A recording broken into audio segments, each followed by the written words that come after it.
കോട്ടൂർ ഗ്രാമപഞ്ചായത്തിൽ വിളിച്ചു ചേർത്ത യോഗം ബഹിഷ്കരിച്ച് UDF മെമ്പർമാർ. നടുവണ്ണൂർ കൊട്ടാരമുക്ക് റോഡ്, വാഗേട് ഹൈസ്കൂൾ മുക്ക്, പാലോളിമുക്ക് റോഡിന്റെ ശോചനീയാവസ്ഥ ഉന്നയിച്ചുള്ള പ്രമേയം ചർച്ച ചെയ്യാത്തതിൽ പ്രതിഷേധിച്ചാണ് ഭരണസമിതിയിൽ നിന്നും UDF അംഗങ്ങൾ ഇറങ്ങിപ്പോയത്.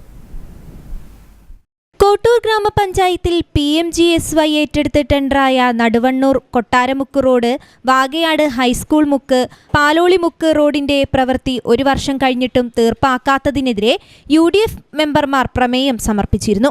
എന്നാൽ വിളിച്ചു ചേർത്ത ഭരണസമിതി യോഗത്തിൽ പ്രമേയം ചർച്ച ചെയ്യാൻ LDF ഭരണസമിതി തയ്യാറാകാത്തതിൽ പ്രതിഷേധിച്ചാണ് UDF അംഗങ്ങൾ യോഗം ബഹിഷ്കരിച്ചത്. മുദ്രാവാക്യവുമായി യോഗത്തിൽ നിന്നും ഇറങ്ങിപ്പോയ അംഗങ്ങൾ കൂട്ടാലിട അങ്ങാടിയിൽ പ്രതിഷേധ പ്രകടനവും നടത്തി.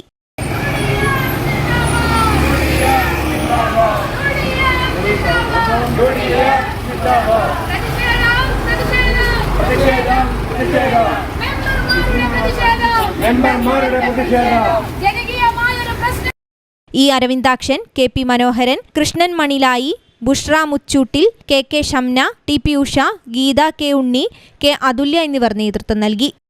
News bureau, Balussery.